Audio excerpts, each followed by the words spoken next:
Hey there everybody, it's future voice actor again, and we're going to take out one of the gems in my collection to do a review on. And technically, it's the second time that I've reviewed him, even though this is one that I only got recently. The other review that I'm talking about is the covert clone Sideswipe that I used in Toy Hacks decals to make look like this figure. But recently, I came into this figure off of eBay. Got it for a good price, and even though it didn't come with any weapons or accessories, is definitely one of my all-time favorites. That's why I want to share it with you today in my own way. Welcome to Blue Cliff Reviews.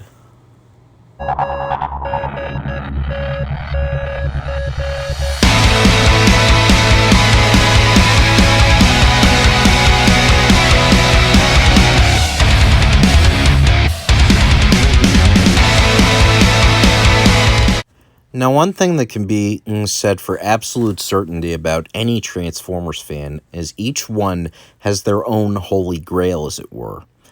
This one, for the longest time, was my holy grail.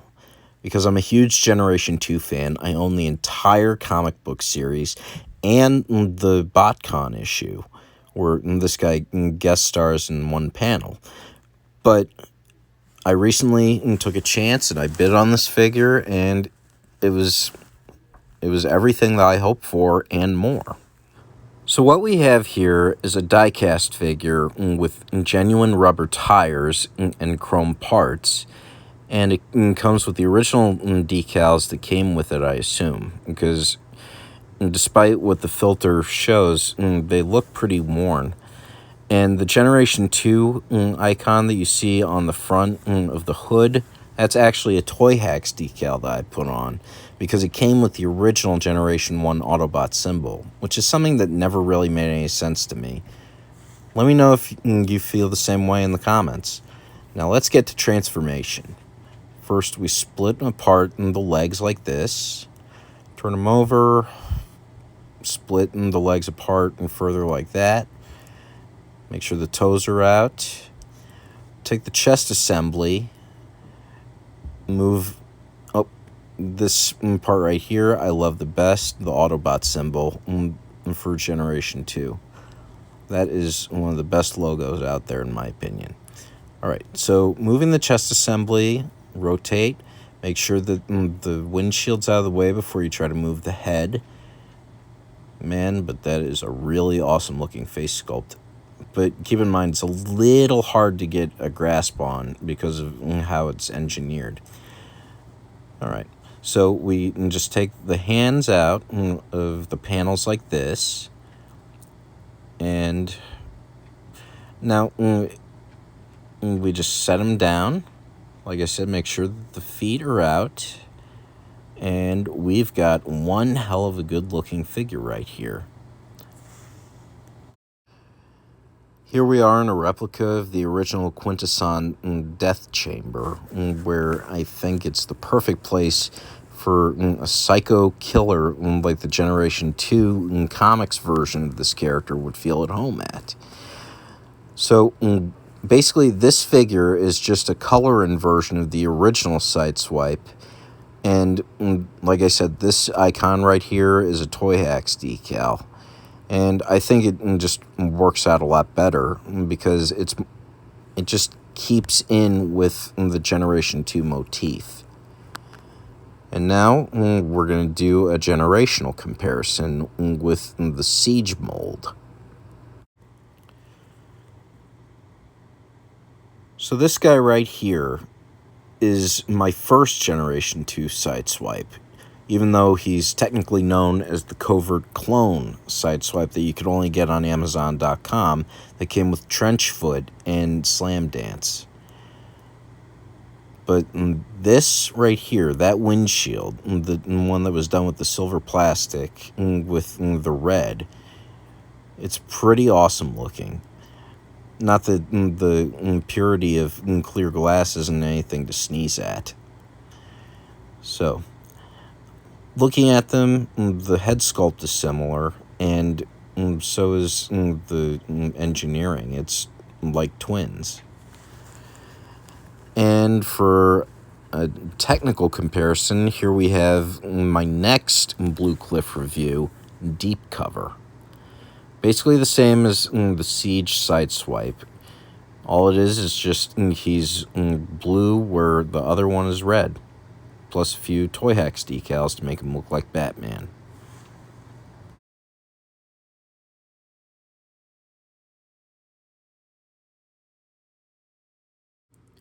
Even though I didn't get any weapons with this figure when I got it off eBay, that doesn't mean that I've got no accoutrement to give him. In fact, thanks to Matrix Workshop and eBay, I've got these for the Siege Covert Clone Sideswipe. And, as I've discovered, it works out just as good. At least some components of it do, like this one. Now, as far as the other accessories that came with it, like the spiked wheels, for instance, here. They sit pretty good, but they're not going to really be very functional because there's nothing to slit them into. But seeing as I view Sideswipe as an innocent character and fun-loving, he doesn't need this motif.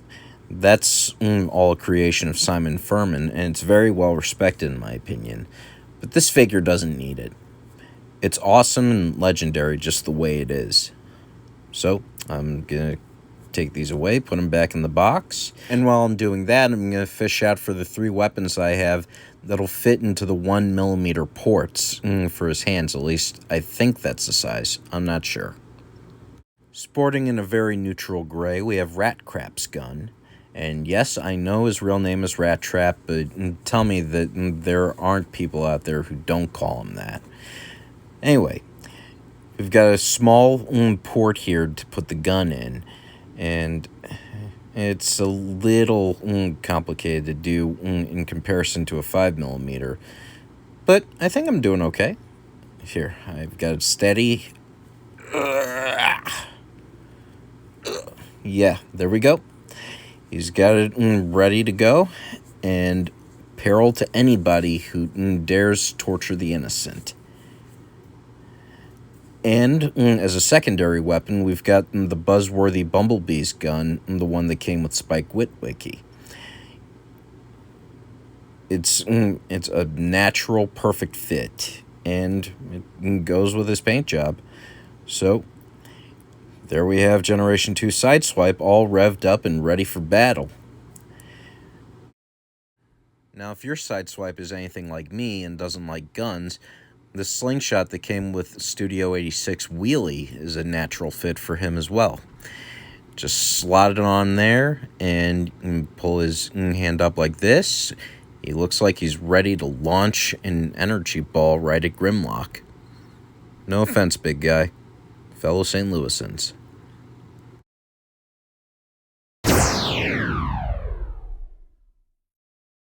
And here we have the 1986 Hot Rod.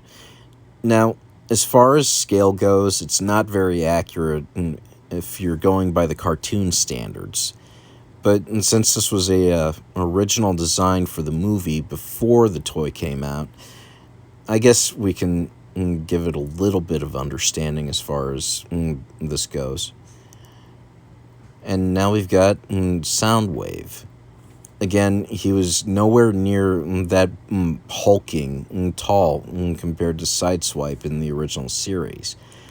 But this was the 1980s, and like I always say, you gotta use your imagination and mass shifting. And here we have Generation 1 Bombshell. Another Michael Bell character, so that gives them a little bit of synergy. Now, as far as scale goes for this, he was not as tall as Sideswipe in the cartoon, not to my knowledge. But that doesn't mean anything, considering that no matter how small he is, he was always deadly. For a Generation 2 size comparison, here we have Aerial Bot Air Raid, the first of the aerial bots in my collection. And voiced by Rob Paulson, he is one of my all-time favorites. I say that word a lot, but it's true. I have a lot of favorites, especially when they have this little symbol right here. And here we have Generation 2 Rapido. And this character right here, even though he's got a flaw in the design, there's one thing about him that I really do like, and that's light piping. Just look at that. The head sculpt reminds me of Sentinel Prime for some reason, but hey, that's how it works. And here we have Sideswipe next to the Generation 2 Tiger Electronic game. It's beautiful. And here we have Siege Prowl, also voiced by Michael Bell. I'll never let anybody who watches my channel forget that. Never.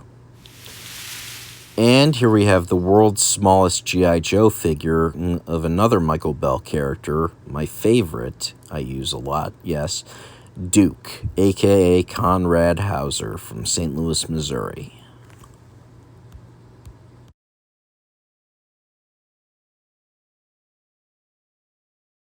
As you probably guessed, this part of the video is going to be devoted entirely to Lamborghinis, not necessarily Sideswipe molds. For instance, right here, we've got the 2008 Universe Sunstreaker. And they scale pretty good. It's really awesome. Alright, and coming in at the left, here we have Deep Cover, which is going to be my next review, so stay tuned for that. I don't know, it's something about the black in these figures when they're in vehicle mode just makes them really, really cool. And there's no scientific explanation for it.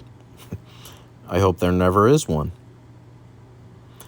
And coming in at the right, here we have the Covert Clone Sideswipe, which I reviewed already. I'll provide the link for up top. Like I said, the silver and the red in the windshield, it just really creates sparks in my soul. Since I was filming both this and the deep cover review at the same time, we're going to wait until the deep cover video to do the Blue Cliff scale for the Generation 2 Sideswipe.